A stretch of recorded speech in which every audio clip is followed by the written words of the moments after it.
Hello दोस्तों, स्वागत है आपका हमारी न्यू वीडियो में। अगर ये वीडियो आपको नहीं पसंद आई, इसका मतलब आपने इस वीडियो को पूरा नहीं देखा है। शुरुआत में हमारा एमसी थोड़ा फैमिली टाइप लग सकता है, लेकिन आखिर तक आपको एहसास हो जाएगा कि वह फैमिली टाइप नहीं है। हमारा एमसी इतनी ज्यादा कत्लेआम करता है कि हमारे एमसी को सही को कहना कोई ज्यादा बड़ी बात नहीं होगी। कहानी की शुरुआत में हमें एक लड़की को मरा हुआ दिखाया जाता है। उसके सामने एक व्यक्ति बैठा होता है जो उसका पिता है। तुम्हारी 99 मौतों का कारण मैं हूँ। अगर मैंने तुमको बचा लिया होता तो तुम्हारी मृत्यु नहीं होती, लेकिन मैं इस बार तुमको बचा कर ही रहूंगा। सीन शिफ्ट होता है और हमें पास्ट का सीन दिखाया जाता है। ज़ॉम्बी अपोकलिप्स पूरी दुनिया में फैल चुका है। दुनिया बर्बादी की कगार पर है। हमारा एमसी निकल जाता है अपनी बेटी के साथ एक सेफ शेल्टर की तलाश में, लेकिन बीच रास्ते में उसकी बेटी ज़ॉम्बीज के हाथों मारी जाती है। यह सदमा वह सहन नहीं कर पाता और अपने आप को भी मारने की कोशिश करता है, लेकिन यह किसी को मंजूर नहीं था और उसके सामने एक गोडस प्रकट हुई और उसे 99 जिंदगी दी। अब हमारा एमसी बार बार मरता है, लेकिन कभी हार नहीं मानता अपनी बेटी को बचाने के लिए। उसने हर ड्रीम में अपनी बेटी को खोया, लेकिन एक ऐसा ड्रीम भी आता है जिसके अंदर उसे एक मिलिट्री सेंटर मिलता है जहां पर वह अपनी बेटी को सेफ रख सकता है। वह हार नहीं मानता और पूरी अपनी ज़िंदगी वहीं पर निकाल देता है अपनी बेटी की यादों में। लेकिन वह इस गिल्ट से बाहर नहीं आ पाता कि वह अपनी बेटी को नहीं बचा पाया, इसलिए वह अपने आप को भी गोली मार लेता है और आखिरी बची एक लाइफ का उपयोग कर पास्ट में चला जाता है। हमारी कहानी शुरू होती है यहाँ से। हमारा एमसी वापस आ चुका है। उसे याद है वह एक डेजुन नाम के सेंटर पर पहुंचा था जहाँ पर वह सेफ रह सके। पहले कभी भी वह अपनी बेटी के साथ वहाँ पर नहीं पहुँच पाया, लेकिन अब की बार वह पूरी तरह से तैयार है। लेकिन उसे कुछ और ही देखने को मिलता है। दरवाज़ा खोलते ही उसके सामने ज़ॉम्बीज़ की पूरी एक आर्मी खड़ी होती है। इतने ज़्यादा ज़ॉम्बीज़ को देखकर वह हैरान हो जाता है, लेकिन ज़ॉम्बीज़ उसे समझने का समय नहीं देते और उस पर अटैक कर देते हैं। उसकी बेटी उसे होश में लाती है, लेकिन तभी वह अपनी बेटी को धक्का देकर कमरे में धकेल देता है और दरवाज़ा बंद कर देता है, केवल अपनी बेटी को कुछ समय देने के लिए। उसकी बेटी चिल्लाती है, पिताजी दरवाज़ा खोलिए, लेकिन यह पिता 99 बार अपनी बेटी को खो चुका है, इसीलिए वह ज़ॉम्बीज़ का सामना करने के लिए तैयार है। ज़ॉम्बीज़ के काटने पर भी उसके चेहरे पर नहीं आते। वह दर्द में चिल्ला रहा होता है, लेकिन उसे खुशी है कि वह अपनी बेटी को बचा पाया। उसकी बेटी की यादें उसे हिम्मत देती है सहने की। लेकिन हमारी कहानी का अंत यह नहीं हो सकता। हमारे एमसी को महसूस होता है उसके शरीर में कुछ जागा है, कुछ जागृत हो चुका है। वह सभी ज़ॉम्बीज़ को उठाकर इधर उधर फेंक देता है। अब हमारा एमसी एक बेचारा डैड नहीं, एक ज़ॉम्बी डैड बन चुका है जो ज़ॉम्बीज़ का सर काटने के लिए एक्सपर्ट है। एक ज़ॉम्बी हमारे एमसी के ऊपर अटैक करने के लिए आता है, लेकिन एक झटके में ही उसका सर इधर पड़ा होता है। एमसी बिल्कुल जानवर बन चुका है। किसी को काटता है, किसी को धरती में मारता है। वह किसी को भी नहीं देना चाहता। वह ये खतरा मोल नहीं लेना चाहता कि उसकी बेटी के पास कोई पहुंच सके। हमारे एमसी का किलर मोड ऑन हो चुका है। यह देखकर उन ज़ॉम्बी जिनके पास दिमाग भी नहीं है, उनको डर का महसूस होता है। इधर उसकी बेटी ठसक कर रो रही होती है, लेकिन तभी दरवाज़ा खुलता है और उसका डैड उसके सामने खड़ा होता है, एक मुस्कुराती हुई स्माइल के साथ, आंखें लाल और पूरे बदन के ऊपर खून और एक मस्कुलर बॉडी के साथ, जो किसी भी ज़ॉम्बी का सर कुचलने के लिए काफ़ी है। अब सीन शिफ्ट होता है एक सेफ जोन के अंदर। हमारे एमसी अपनी बेटी के साथ एक सेफ जोन के अंदर आया है, जो एक मॉल के अंदर है। मिलिट्री के सैनिक की फट चुकी है। इतनी ज़्यादा ज़ॉम्बीज़ की लहर के अंदर से कौन जिंदा इंसान हमारे पास आ सकता है। वह चिल्ला कर कहता है, यहीं पर रुक, यहीं पर रुक। लेकिन तभी एक सेक्सी नो एक मिलिट्री वुमन वहां पर आती है और कहती है रुको, और उनके पास जाकर बोलती है गेट। लेकिन जब एमसी अपनी बेटी की हालत बताता है, उसे अस्थमा है और उसकी हालत बहुत ज़्यादा खराब है, और अपनी बेटी के लिए वह अपनी जान भी देने के लिए तैयार है। वह अपनी बेटी को रखने की विनती करता है, उसे बेशक न रखा जाए। वह कैप्टन उस चीज़ से बहुत ज़्यादा चिढ़ जाती है और मिलिट्री सोल्जर भी कहता है, हमारा कैप्टन इतनी ज़्यादा दयालु नहीं है जो तुम्हारी बातों में आ जाए। लेकिन जब वह सोल्जर पीछे मुड़कर देखता है तो उसकी कैप्टन बहुत ज़्यादा इमोशनल हो चुकी होती है और वह उन दोनों को अंदर जाने की, शेल्टर में जाने की परमिशन दे देती है। वह यह बहाना देती है कि हमें मैन पावर की ज़रूरत है, हमें लोगों की ज़रूरत है, लेकिन हकीकत हमें पता है, हमारा एमसी हमें बताता है। उसने अपनी पिछली जिंदगियां 99 जिंदगियों में जाना है कि यह औरत एक मिलिट्री सोल्जर है जो रिटायर हो चुकी है। वह बाहर से तो बहुत ज़्यादा सख्त दिखाती है, लेकिन उसका एक कमजोरी है, पेरेंट्स की सेक्रीफाइस वाली इमोशनल स्टोरी। और हमारे एमसी ने इसी चीज़ का उपयोग किया, लेकिन बेटी बहुत ज़्यादा गुस्से में है। उसकी हिम्मत कैसे हुई उसके बेटी को छोड़ के जाने की, लेकिन फिर भी वह अस्थमा वाली एक्टिंग करनी जारी रखती है। सिपाही भी उसकी घटिया एक्टिंग देखकर बहुत ज़्यादा गुस्से में आ जाते हैं। एमसी भी इस चीज़ से बहुत ज़्यादा परेशान है कि उसकी बेटी इस बार बहुत ज़्यादा टेंशन, मेंटल कंडीशन ख़राब हो उसकी। इस बार की टाइमलाइन कुछ अलग है। इस बार मुझे ज़ॉम्बी ने काटा, लेकिन फिर भी मैं बच गया। अब उसे खुद के ऊपर भी शक है, क्या वह इंसान है या फिर वह एक ज़ॉम्बी में बदल चुका है। मॉल में बहुत सारे रिसोर्सेस है जो वह पहले भी देख चुका है, लेकिन उसे देखता है एक टूटी हुई बिल्डिंग जो उसके मॉल के पास है। यह आज तक पहले कभी नहीं दिखी। सिपाही भी हैरान है, यह तू कैसी बात कर रहा है, जैसे कि तूने भविष्य देखा हो। सिपाही स्टोरी को बताता है, 3 दिन पहले हमारे इस शेल्टर पर अटैक हुआ ज़ॉम्बीज़ का। वह हमारी कैप्टन निस्वार्थ भाव से हमारे शेल्टर को बचाने के लिए लग गई और अकेले ही उन सभी ज़ॉम्बीज़ को इकट्ठा कर लिया। उन सभी ज़ॉम्बीज़ को उस जगह पर ले गई जहां पर बॉम्ब्स सेट किए हैं उस बिल्डिंग के अंदर, और उस बिल्डिंग को पूरी तरह से बॉम्ब से उड़ा दिया गया। अब वहां पर बस राख बची है। हमारा एमसी डरा हुआ दिखाई देता है। सिपाही हमारे एमसी का मजाक उड़ाता है।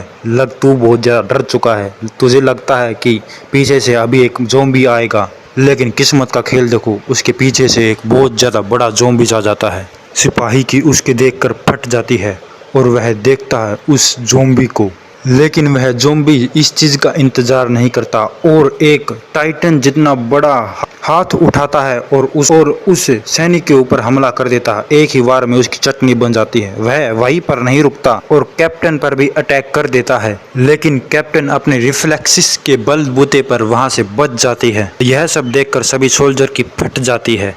कमांडर ऑर्डर देती है, सभी फायर करो। सभी फायर करते हो ज़ॉम्बी, लेकिन उस ज़ॉम्बी पर किसी भी गोली बारूद का इस्तेमाल नाकार होता है। वह ज़ॉम्बी बहुत ज़्यादा तेज़ी से आगे आता है और एक अपर कट के साथ 3 लोगों को हवा में उड़ा देता है। एक सोल्जर को दिखाया जाता है जिसकी इतनी ज़्यादा फट चुकी है कि उसे चला भी नहीं जाता और वहीं पर बैठा होता है। इसे देखकर ज़ॉम्बी उसके ऊपर दोनों हाथों से वार करने के लिए आता है और अपने दोनों हाथों से उसे कुचलने ही वाला होता है कि हमारी कैप्टन उसको डिस्ट्रैक्ट करती है अपने बैकपैक से और उसे वहां से बचा लेती है और चिल्लाकर कहती है, अगर जिंदा रहना है तो अपनी ख्याल खुद रखो। कैप फुल अलर्ट के अंदर जा चुकी है। उसे सबसे पहले उन सोल्जर एंड सर्वाइवर्स की याद आती है और यह सोचकर वह उन सभी सोल्जर्स एंड सर्वाइवर को लेकर भाग पड़ती है। एमसी उस कैप से बात करना चाहता है, लेकिन उसे इग्नोर करते हुए कहती है, जल्दी भाग भाग।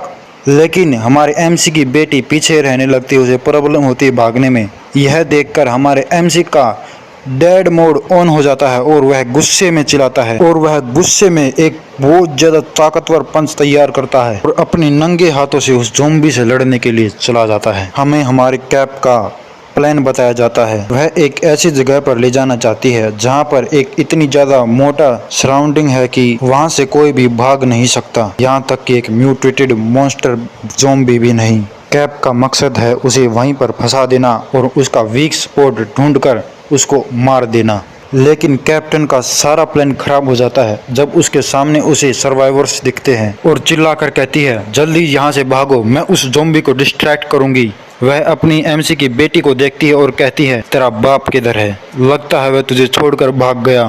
तभी डामी उस तरफ इशारा करती है जहाँ पर उसके डैड है। उस तरफ देखकर वह हैरान हो जाती है। हमारा एमसी उस ज़ॉम्बी के सर के वह अपने नंगे हाथों से उस ज़ॉम्बी के सर को मार रहा होता है, उसने अपने नंगे हाथों से उस ज़ॉम्बी का सर कुचल दिया होता है और एक आखिरी पंच के साथ उस ज़ॉम्बी का काम तमाम हो जाता है। सीन इतना ब्रूटल होता है कि बहुत ज़्यादा सर्वाइवर इसे देखकर हैरान और सदमे में चले जाते हैं। माँ अपनी बेटे के सामने हाथ रख लेती है कि वह देख ना सके।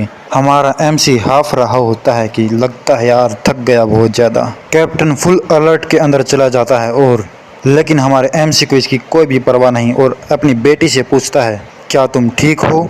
मुझे माफ़ करना, मैंने जो तुमसे वादा किया था वह मैंने तोड़ दिया, लेकिन मैं तुम्हें बचाने के लिए कुछ भी कर सकता हूँ। वह इस बात को मानता है कि वह अपनी बेटी के बारे में इतना ज़्यादा सोचता है कि वह किसी भी चीज़ के बारे में परवाह नहीं करता।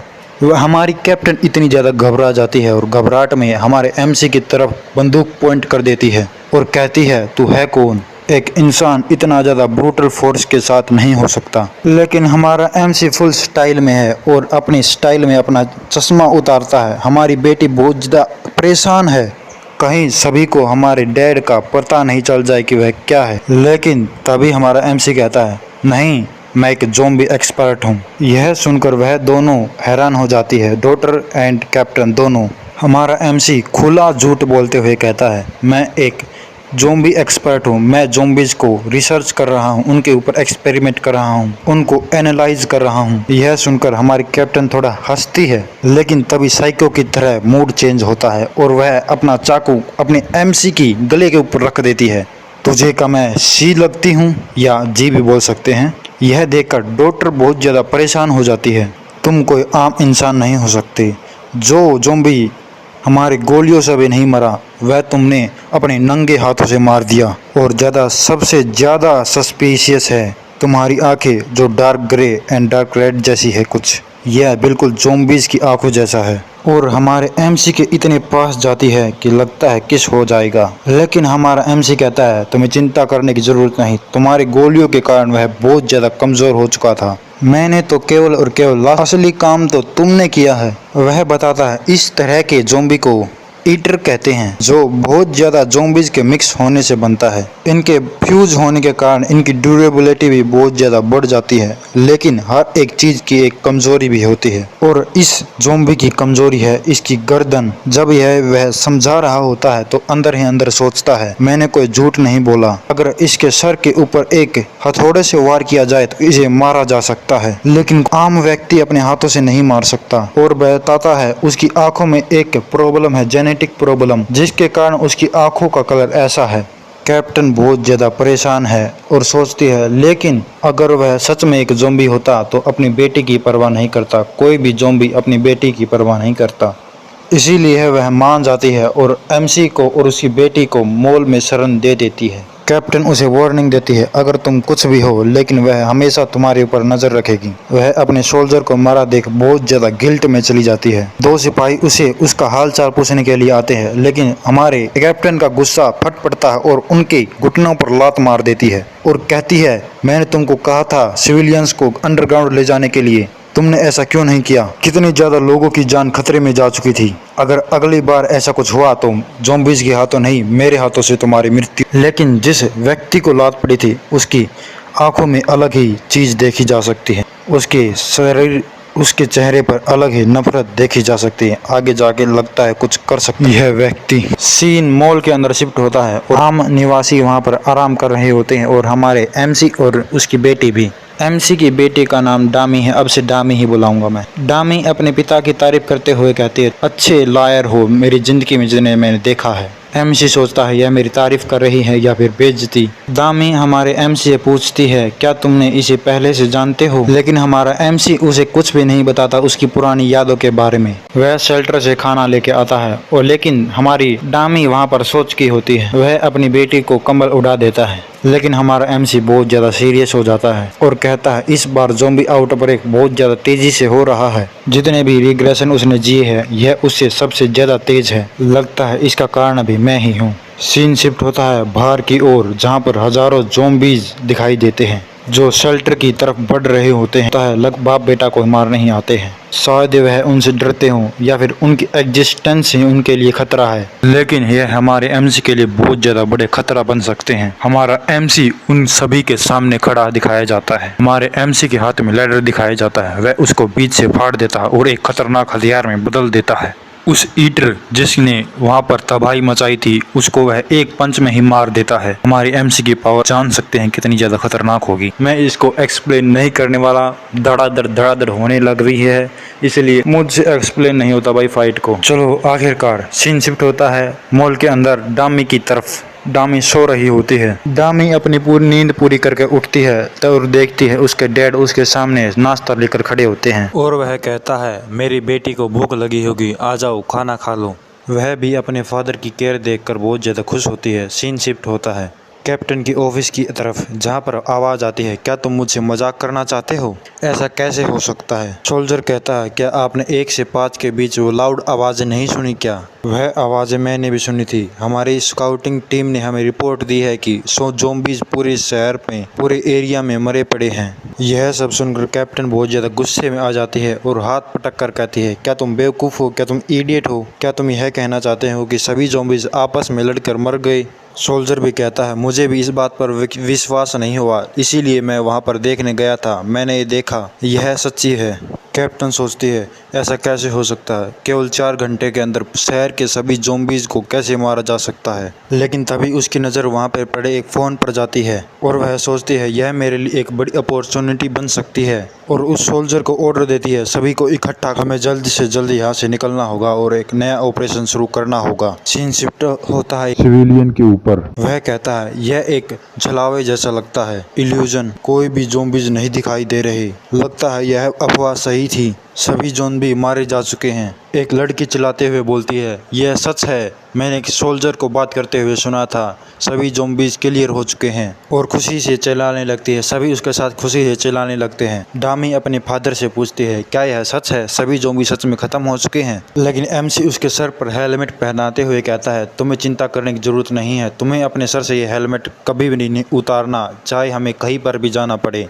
डामी सरप्राइज हो रही होती है कि उसे यहाँ से जाना ही क्यों पड़ेगा। तभी पीछे से कैप्टन की टीम आती है और आकर माइक से स्पीकर से चिल्लाने लगती है हमने यह कंफर्म कर लिया है कि आसपास के सभी ज़ॉम्बी क्लियर हो चुके हैं। अब सोल्जर के मुंह से यह सुनकर कि हम सेफ हैं, यह सुनकर सभी खुश हो जाते हैं। लेकिन कैप्टन की आवाज़ आती है हमें इस जगह को छोड़ना होगा अभी के अभी। सभी लोग सोचने लगते हैं ये औरत पागल हो गई क्या, जब यहाँ पर कोई ज़ॉम्बी है ही नहीं तो हम यहाँ को छोड़ के क्यों ही जाएंगे। हाँ मुझे भी यहाँ पर कोई ज़ॉम्बी नज़र नहीं आ रहा। तभी कैप्टन बताती है हमारे पास कम्युनिकेशन लॉस्ट हो चुका है, पास में ही एक कम्युनिकेशन सेंटर है, हमें वहाँ पर जाना होगा। वहाँ पर एक बहुत ज़्यादा बड़ा बेस है और बहुत ज़्यादा बड़ी आर्मी है, वह हमारे लिए सबसे ज़्यादा सेफ है और सबसे बड़ी बात वह अभी भी सिविलियंस को रिक्रूट कर रहे हैं। लेकिन सभी लोग इस जगह को छोड़कर नहीं जाना चाहते। उनका मानना है रेडियो टेलीकास्ट 3 दिन पहले हुआ था, शायद अब तक उनका कोई वजूद भी ना हो। तभी कैप्टन चिल्लाकर कहती है तुम्हें उस बेस की चिंता नहीं करनी चाहिए, उस बेस का जो की लीडर है उसका नाम है ब्लू विंग और उसके अंडर वो बेस बिल्कुल सुरक्षित रहने वाला है। लेकिन सभी इससे सेटिस्फाई नहीं होते हैं और इसके विरुद्ध में होते हैं। लेकिन कैप्टन चिल्लाकर कहती है अगर ज़ॉम्बीज़ यहाँ पर फिर से आ गए तो तुम्हारा क्या होगा। वह उन्हें समझाने की बहुत ज़्यादा कोशिश कर रही है। आर्मी और सिविलियन के बीच बहस होना शुरू हो जाती है। सिविलियंस यहाँ से नहीं जाना चाहते, मैं अब से इन्हें आम व्यक्ति बोलूँगा। एक व्यक्ति तो यहाँ तक कह देता है अगर यहाँ पर कोई आदमी जनरल होता तो कुछ सोचना पड़ता, ऐसे इमोशनल होकर वह कोई डिसीजन नहीं लेता। यह बात सुनकर हमारे कैप्टन का गुस्सा बढ़ जाता है, उसके साथ जेंडर डिफरेंस हो रहा है।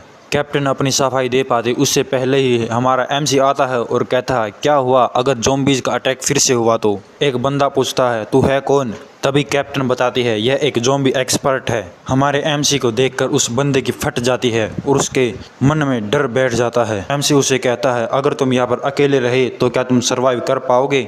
अगर आर्मी ने तुमको नहीं बचाया होता तो अब तक तुम मर चुके होते। अगर हम यहाँ पर बैठे रहे तो हम अपनी मौत का ही इंतजार कर रहे हैं। हमारा एमसी आगे की तरफ निकल जाता है और उस व्यक्ति की हालत बहुत ज़्यादा खराब हो चुकी होती है। उसका बेटा उससे कहता है डैड क्या हुआ। हमारा एमसी सबके सामने आकर खड़ा हो जाता है और कहता है अगर सोल्जर्स ने हमको प्रोटेक्ट नहीं किया तो क्या तुम अपने बलबूते पर सरवाइव कर पाओगे। मुझे नहीं लगता सोल्जर के बिना हम एक दिन भी सरवाइव कर पाएंगे। यह सब सुनकर सभी लोग शांत हो जाते हैं। जो इतनी देर से अपने कैप्टन का विरोध कर रहे होते हैं वह अपने कैप्टन की साइड आ जाने लगते हैं, पलटी मार जाते हैं साले। और कहता है सोल्जर हमेशा हमारी जान बचाते आ रहे हैं, अब की बार भी वह हमारी जान बचा ही लेंगे। यह बोलकर सभी को मोटिवेट करता है और चिल्लाने लग कैप्टन के लीडिंग में आगे बढ़ेंगे। यह सब देखकर हमारी कैप्टन भी हैरान रह जाती है, क्योंकि वह एक आर्मी कैप्टन है, फिर भी वह लोगों को नहीं समझा पा रही थी। लेकिन एक आम व्यक्ति आता है और सभी को मना लेता है, सभी के डिसीजन को चेंज कर देता है।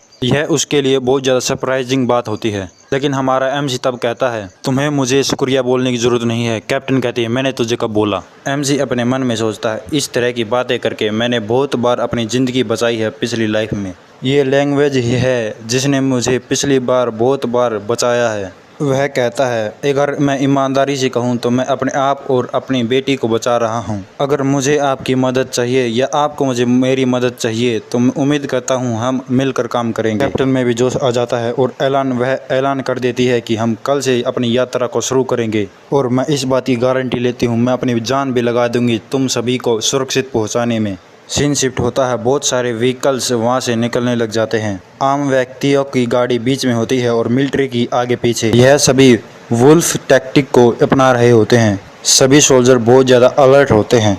वह उस शहर को कम्प्लीटली क्रॉस कर लेते हैं और अगले शहर के ब्रिज को क्रॉस कर रहे होते हैं। तभी ड्राइवर कहता है, मैं इस चीज़ का बहुत ज़्यादा समय से इंतजार कर रहा था। कैप्टन कहती है, तुम्हें ज़्यादा बोलने की ज़रूरत नहीं, सामने देखो। हमें सामने की ओर दिखाया जाता है, सामने एक ज़ॉम्बी खड़ा होता है, लेकिन तभी बहुत सारे ज़ॉम्बी वहां पर आ जाते हैं। उनकी संख्या बढ़ती जाती है और उनके बटालियन के ऊपर हमला बढ़ने लगता है। कैप्टन चिल्लाकर कहती है, सिविलियंस लेफ्ट की तरफ और हम राइट की तरफ जाएंगे ताकि हम ज़ॉम्बीज का अट्रैक्ट कर सकें। टीम सी भी सिविलियंस के पीछे जाएगी। कैप्टन के ऑर्डर पर सभी सोल्जर्स साउंड को क्रिएट कर रहे होते हैं ताकि ज़ॉम्बी उनकी तरफ ही आए।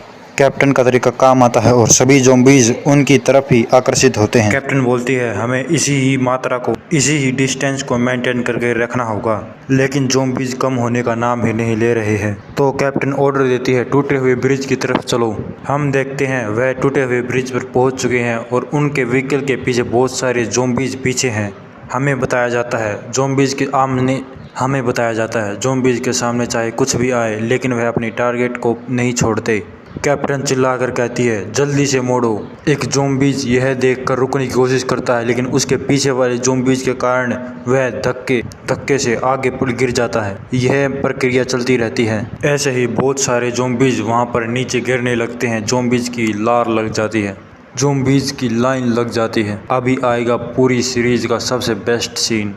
तभी एमसी हमें बताता है, इन ज़ॉम्बीज के कमज़ोर हिस्से को रौंद दो। यह बोलकर वह एक रोड रोलर लेके आया होता है उन सभी को कुचलने के लिए। वह उन सभी ज़ॉम्बीज को कुचलना चाहता है। अगर शरीर कुचला ही जाएगा तो कौन सा वीक स्पॉट। वह बिना किसी दया के उन सभी ज़ॉम्बीज की चटनी बनाया जा रहा होता है। यह इतना भयानक होता है कि बड़ा से बड़ा ज़ॉम्बी भी इसे देखकर, इसीलिए इसे कंस्ट्रक्शन में किंग बोला जाता है, क्योंकि यह उसमें बहुत ज़्यादा पावरफुल है। हमारा एमसी यहीं पर नहीं रुकता, वह उन सभी की चटनी बना ही रहा होता है कि सभी सोल्जर्स उन्हें देखकर हैरान हो जाते हैं, क्योंकि ज़ॉम्बीज इंसानों को बहुत ज़्यादा स्ट्रगल कराते हैं और अभी ज़ॉम्बीज हमारे एमसी के सामने स्ट्रगल कर रहे होते हैं। सीन शिफ्ट होता है और सिविलियंस की तरफ, आम व्यक्ति की तरफ दिखाया जाता है। डामी बैठकर कुछ सोच रही होती है पास्ट के बारे में। वह अपने डैड पर चिल्ला रही होती है, आप ऐसा कैसे कर सकते हैं। एमसी कहता है, मैं उनके बस थोड़ी बहुत मदद कर रहा हूँ। लेकिन डामी को इस बात की परवाह नहीं होती है कि हमारे एमसी को क्या होगा। उसे इस बात की परवाह होती है कि मिलिट्री वालों को हमारे एमसी के बारे में पता न चल जाए। अगर ऐसा हुआ तो मिलिट्री हमारे एमसी की दुश्मन बन जाती। लेकिन तभी हमारा एमसी कहता है, तुम्हें चिंता करने की जरूरत नहीं, मैं कोई छोटी मोटी मदद ही करूंगा। तभी अनाउंस होता है, हमारी कैप्टन वापस आ चुकी है। लेकिन डामी जब उधर देखती है तो वह हैरान हो जाती है, क्योंकि उसके फादर रोड रोलर चला रहे होते हैं और सभी आर्मी वाले उसके ऊपर बैठे होते हैं। लेकिन तभी कैप्टन ऑर्डर देती है, हमारे पीछे पीछे चलो, हम आगे चलेंगे और तुम हमारा पीछा करोगे। सभी सिविलियंस को सेफ रखे। आगे जो भी ज़ॉम्बी आ रहा होता, रोड रोलर के नीचे जा रहा होता है, वह अपना सफर ऐसे ही जारी कर रखते हैं और कुछ ही दिनों के अंदर वह अपनी ठिकाने वाली जगह पर पहुंच जाते हैं। वह बहुत ज़्यादा खुश होते हैं, क्योंकि उन्हें किसी भी ह्यूमन को नहीं खोना पड़ा, वह किसी भी ज़्यादा बड़े नुकसान के यहाँ पर आ गए। तभी एमसी हमें बताता है यह एक ऐसा शेल्टर है जहाँ पर एक स्ट्रोंग व्यक्ति के द्वारा इसे प्रोटेक्ट किया जा रहा है। यह इतना ज़्यादा स्ट्रोंग शेल्टर है कि यह जियोंगडा का सबसे सेफेस्ट शेल्टर है।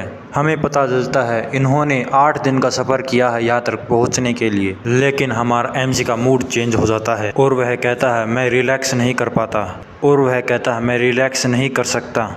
अब की बार का डेंजर पिछली बार से भी ज़्यादा है। अब की बार मैं अपनी बेटी डेमी को नहीं खोना चाहता। मुझे याद है असली बैटल यही से शुरू होगी। तभी एक सोल्जर हमारे एमसी की तारीफ करते हुए कहता है एक्सपर्ट आप तो बहुत ज़्यादा महान है। तभी दूसरा सोल्जर भी कहता है हमें भी रोड रोलर मिला था लेकिन हमारी हिम्मत नहीं हुई इसे चलाने की, क्योंकि हमें यह चलाना नहीं आता था।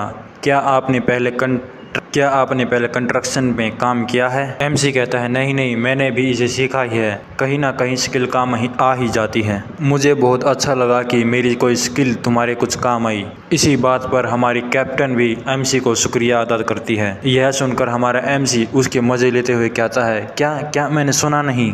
इस बात पर कैप्टन चिढ़ जाती है और कहती है तुम चुप रहो, मैं तुम्हें और कुछ नहीं बोलने वाली। तभी वहाँ पर 2 सोल्जर आ जाते हैं और हमारी कैप्टन को सलूट करते हुए कहते हैं जैसी उम्मीद थी हमारी कैप्टन यहाँ पर पहुँच चुकी है। कैप्टन कहते हैं क्या तुम मुझे जानते हो? सोल्जर कहते हैं हाँ, जनरल ने हमें पहले ही इन्फॉर्म कर दिया था कि आप आज तक यहाँ पर पहुँच ही जाएंगे। यह सुनकर कैप्टन बहुत ज़्यादा हैप्पी हो जाती है और कहते हैं जनरल हमारे लिए इतने ज़्यादा फिक्र करते हैं, क्या उन्होंने आइडिया लगा लिया कि आज तक हम यहाँ पर पहुँच जाएंगे? तभी सोल्जर कहता है जनरल ने हमें बताया था कि एक औरत आएगी, अगर तुमने उसे अंदर नहीं आने दिया तो वह एक बहुत ज़्यादा बड़ा सीन क्रिएट कर देगी। यह सुनकर हमारे कैप्टन के सोल्जर भी हंसने लगते हैं। कैप्टन उनकी सोल्जर की तरफ तिरछी नज़रों से देखते हुए कहती है जनरल इस समय कहाँ पर है? कैप्टन कह देता है कि वह अभी पीछे वाले गेट के ऊपर है।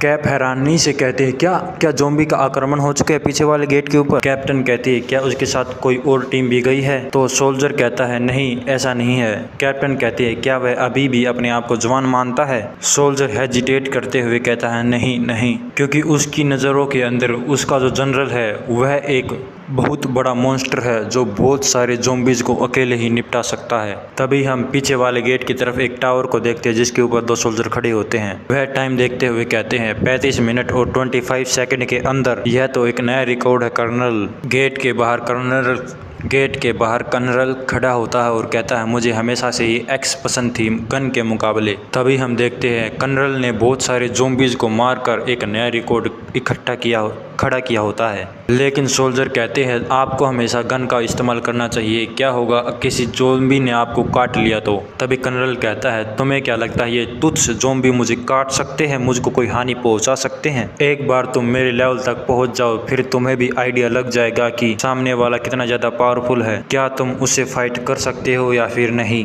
और वैसे भी तुम एक नालायक हो, तुम किसी भी काम के नहीं हो, कामचोर। अगर तुम यहाँ पर आ भी जाते तो मेरे ऊपर बोझ ही बनते। यह सुनकर उन दोनों सोल्जर का भी मुंह बन जाता है और कहते हैं अरे यार ये तो मुंह पे ही बेइज्जती कर रहा है। लेकिन करे भी क्या, सच तो है, लेकिन करे भी क्या, जनरल सच ही तो बोल रहे हैं। तभी जनरल कहता है लगता है ये सभी सच ही कहते थे, एक उम्र होने के बाद कमर दुखने लग ही जाती है। लेकिन हम देखते हैं पीछे एक ज़ॉम्बी खड़ा हो जाता है, वह अभी जिंदा है। यह देखकर जनरल कहता है कि लगता है एक ज़ॉम्बी बच गया। कर्नल उसे मारने ही वाला होता है कि तभी हमारा एमसी अपना रोड रोलर लेके आता है और उस ज़ॉम्बी को वहीं पर कुचल देता है। वह दोनों सोल्जर भी यह देखकर हैरान हो जाते हैं कि यह कौन आ गया। कर्नल भी अलर्ट मोड में चला जाता है और हमें बताया जाता है अभी कर्नल ने हमें बताया था कि वह देखकर ही पहचान सकता है कि किसकी पावर कितनी है। और जब वह हमारे एमसी को अपने सामने देखता है तो उसे और कुछ नहीं दिखाई देता, सिर्फ और सिर्फ मौत दिखाई देती है। लेकिन हमारा एमसी बिल्कुल चिल मारते हुए कहता है मेरा नाम एमसी है और हमारे कैप्टन के साथ मैं यहाँ पर आया हूँ। मुझे इस एरिया में कुछ ज़ॉम्बी दिखे तो मैं आपकी मदद करने के लिए यहाँ पर आ गया। लेकिन कर्नल उसकी कोई बात नहीं सुनता और उस पर अटैक कर देता है। और कर्नल की यह हरकत देखकर उन दोनों सोल्जर की फट जाती है। यह कर्नल ने क्या कर दिया, वह एक सेवियर के ऊपर अटैक क्यों कर रहे हैं? लेकिन सोल्जर और भी ज़्यादा हैरान हो जाते हैं। वह देखते हैं कि हमारे एमसी ने उसकी एक्स को केवल अपने नंगे हाथों सभी कर्नल ऑर्डर दे देता है कि रेड अलर्ट ऑन कर दो और सभी को इन्फॉर्म कर दो, जो भी ताकतवर व्यक्ति है यहाँ पर कलेक्ट हो जाए। जो यह हमारे सामने है यह एक मॉन्स्टर है, मॉन्स्टर। तभी एमसी कहता है लगता है मैं तुम्हें बेवकूफ़ नहीं बना सकता जनरल चांग उंग ओ। कर्नल हैरान हो जाता है और तभी हमारा एमसी अपने नंगे हाथों से उसकी एक्स को चूर चूर कर देता है। लगता है तुमसे बात करने के लिए वर्ड सफिशिएंट नहीं है, लगता है मुझे तुम्हारी ही भाषा में तुमसे बात करनी होगी। तो चलो शुरू करते हैं अपनी फाइट कन्वर्सेशन। यह बोलकर वह अपनी फाइटिंग पोज में आ जाता है। तो सभी भाई इसका नेक्स्ट पार्ट देखने के लिए comment and like and share ज़रूर कीजिएगा। Bye bye, take care. और मैं बता दूं मैं एक्सप्लेन करने में बिल्कुल भी अच्छा नहीं हूं। मेरी सबसे ज़्यादा कमज़ोर जो चीज़ है वो है एक्सप्लेनिंग। फिर भी मैं यह कर रहा हूँ क्योंकि यह मेरी सबसे ज़्यादा बड़ी प्रॉब्लम कमज़ोरी है। Conversation. I am not best in conversation. I am not good in conversation. Okay, subscribe.